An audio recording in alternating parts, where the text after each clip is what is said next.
হয় না। নবী যে এরকম ইসলাম প্রচার করতে গিয়ে কম কষ্ট ভোগ করেন নাই, কম কষ্ট পাই নাই। মক্কার অলিতে গলিতে আমার নবী যেদিকে হাঁটতো বিষাক্ত কাটা পিছিয়ে দিয়েছে কাফেররা। নবীজির পা থেকে রক্ত ঝরেছে, পা ফুলে গিয়েছে। নবীজি এই হাসেন কে, বসেন বসেন বসেন বসেন বসেন। তো নবীজি নামাজের সিজদায় গিয়েছে, মরা উঠের নাড়ি বুড়ি এনে আমার নবীর পিঠে তুলে দিয়েছে। আমার নবীজির ক্ষমতা কি কম ছিল নাকি বেশি ছিল? কথা বলেন, কম ছিল নাকি বেশি ছিল? মক্কার কাফের মুশরিক বেদিন ইহুদি নাসারারা আমার নবীর পিঠে মরা উঠে নারী বুড়ি এনে তুলে দিয়েছে। উহুদের ময়দানে গিয়েছে, নবীজির দান্দার মুবারক শহীদ করে দিয়েছেন। আল্লাহু আকবার। তায়েফের ময়দানে গিয়েছেন,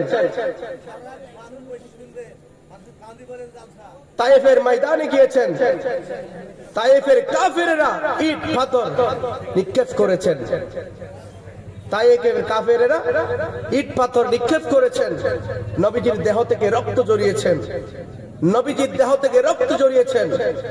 নবীজি এই রক্ত মাখা শরীর কারা নিয়ে খেজুর বাগানের মধ্যে প্রবেশ করলেন।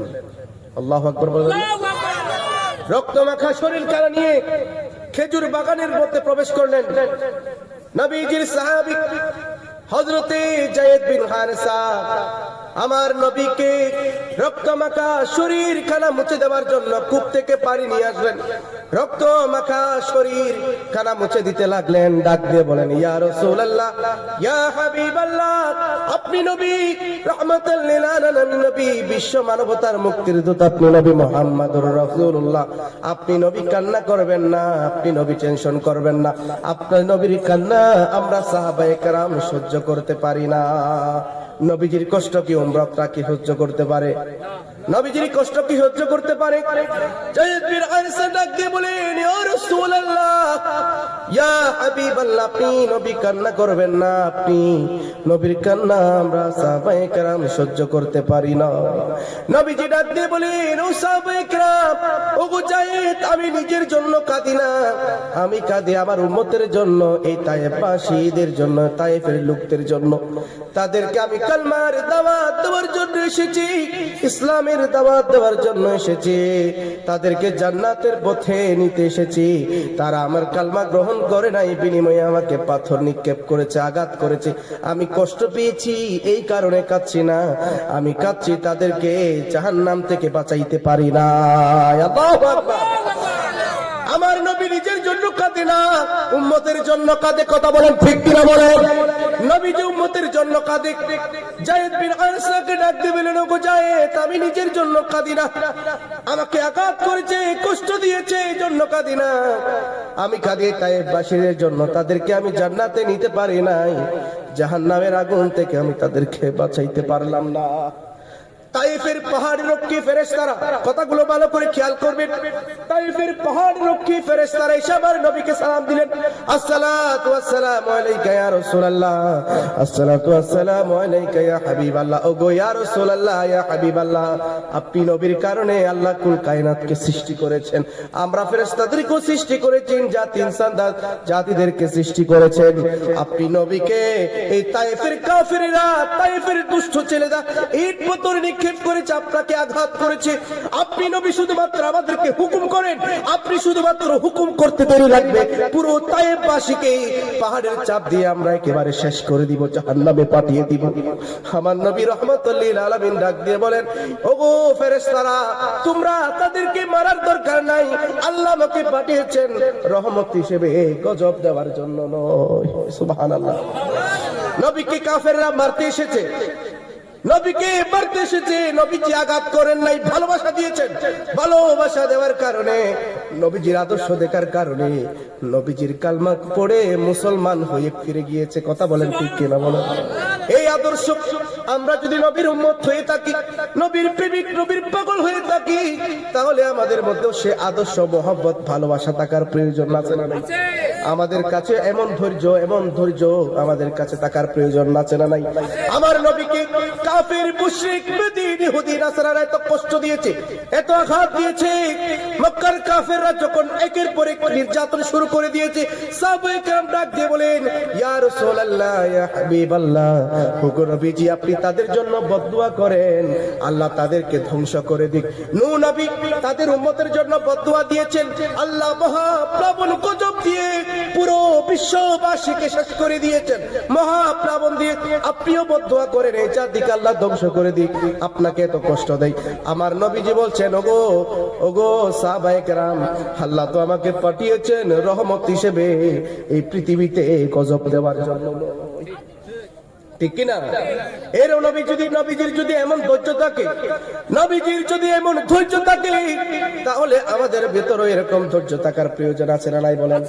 ধৈর্য আল্লাহ রাব্বুল আলামিন সেই জন্য বলছেন, ইয়া আইয়ুহাল্লাযীনা আমানু ইসতাঈনু বিস-সাবরি ওয়াস-সালাহ, ওগো মুমিন বান্দারা, ওগে বিশ্বাসীরা, তোমরা ধৈর্য এবং নামাজের মাধ্যমে আমি আল্লাহর সাহায্য চাও। সুবহানাল্লাহ পড়েন।